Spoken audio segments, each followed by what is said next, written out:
Alrighty, welcome back. Crypto Empowerment, Alan. Glad you're back. Got some things to talk about today. Looks like crypto, the end or a new beginning. I'm gonna go with the new beginning. There's the Sam Bankman-Fried S FTX debacle is still dominoes are still falling. Um, we got BlockFi now filed for bankruptcy due to FTX exposure. They've already been exposed once pretty heavily to Three Arrows Capital. They was able to get some money from FTX to kind of help bail them out of that, which came, of course, with deals where they had to, I guess, submit and invest in the FTX, which then you see what has happened now with BlockFi. And as now also the Grayscale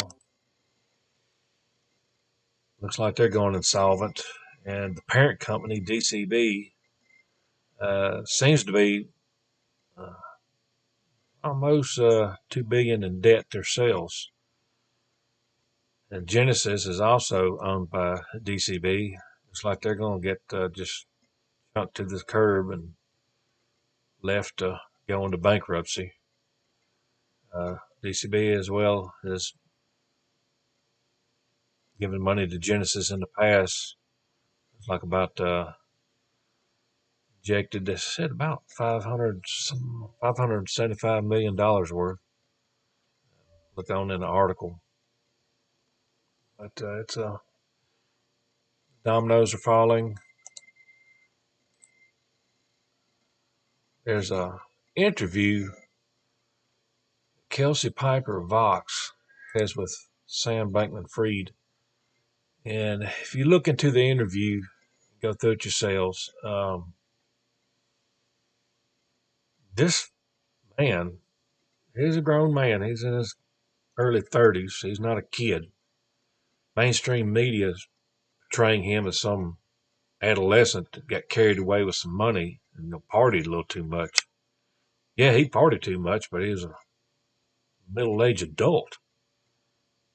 And this he has no sorries about it as you go into this interview. And he even admits to all this where he was putting himself as a philanthropist and going to give money back to the poor and like he's Robin Hood or something uh, was all just bull to him. He didn't believe in any of it. It was just all make believe PR. And he actually admits to it. He's that arrogant enough that he doesn't care. There's no remorse.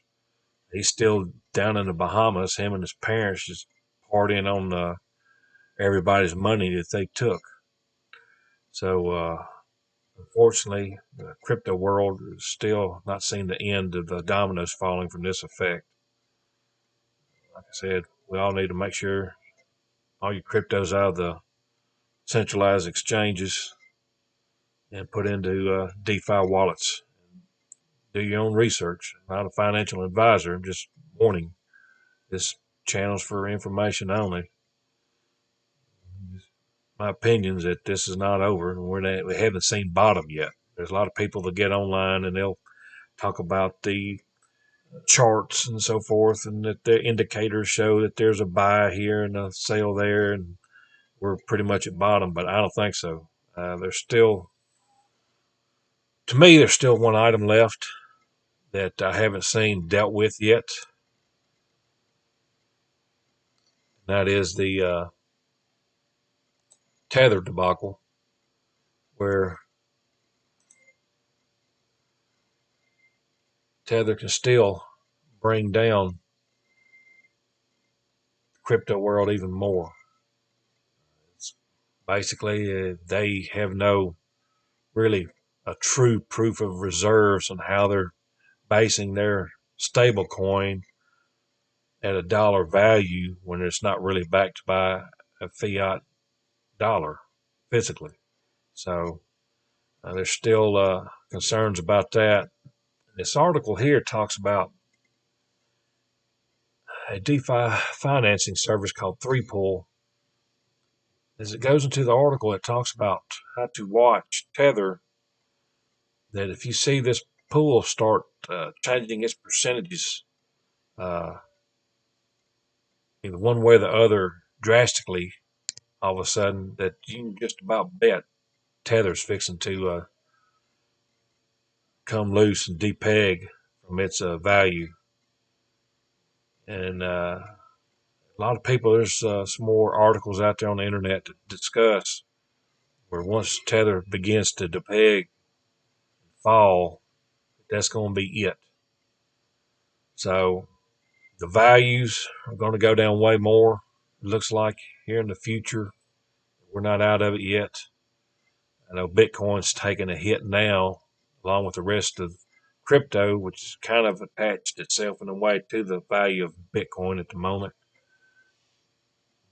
With all these Grayscale, BlockFi, and Genesis and others falling, that Bitcoin will fall in value as well. And then Tether hits, which is the number 3 coin on the market cap, that's going to be devastating.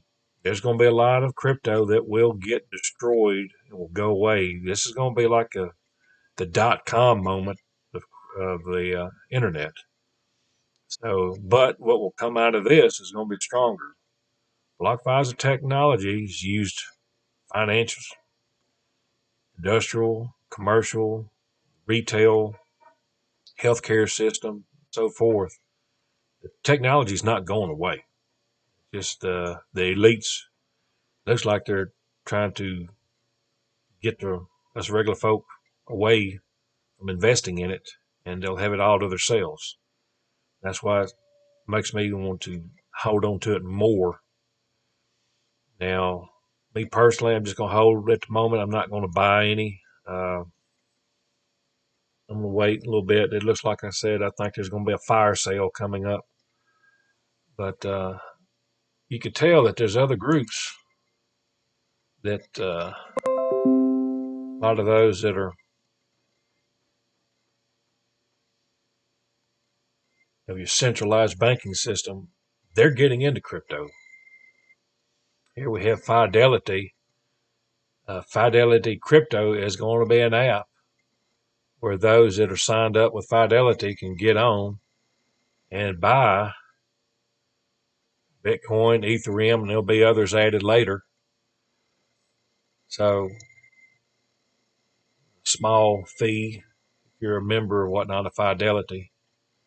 But mainstream banking is going to get into crypto, and they will control it. I hate to say it, but everybody argues about centralized and decentralized. Fact of the matter is that all throughout human history, it doesn't matter what the item is. I mean, if it's silver, gold, crypto, it doesn't matter. Whatever, water, food, bullets, whoever owns the most is going to control the value. So, trying to argue over centralized and decentralized, they're already talking about, there's reports of Ethereum was heavily funded by J.P. Morgan during development. So that tells me something right there about how centralized Ethereum is. So if that's the case, then ERC20 network, which is Ethereum's network, a lot of crypto tokens are based on. That in a way will tell you how centralized those tokens are. Even though they may claim to be decentralized, the fact is that, and plus all these tokens, some of them that you'll have whales that own such a high percentage, they control that token. It's not really the developers. I know Solana's that way. Dogecoin, I think they got a whale. I think we know who that is, but owns 25 to 33% of it. So anyway, there's always going to be a centralized group owning something that will control the price. So But also, you in a way can control the price as well as how well you're willing to hang on to something. You going to hang on something to, that goes to the moon, or you going to sell it at whatever price you feel comfortable selling at. So it's up to us also as individuals how we feel like the price of something is.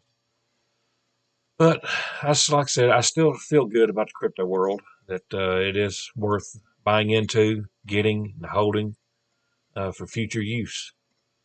I think it will be a necessity, and this is going to be that moment when people go, "Wow, I wish I had Amazon back when they first got on, or Google, or whichever site you like, Facebook, whatever." So this is that point. I thank you for coming today and listening, and I hope you subscribe and leave a comment and like, and check me on Twitter on Crip Empowerment. Thank you, and see you again.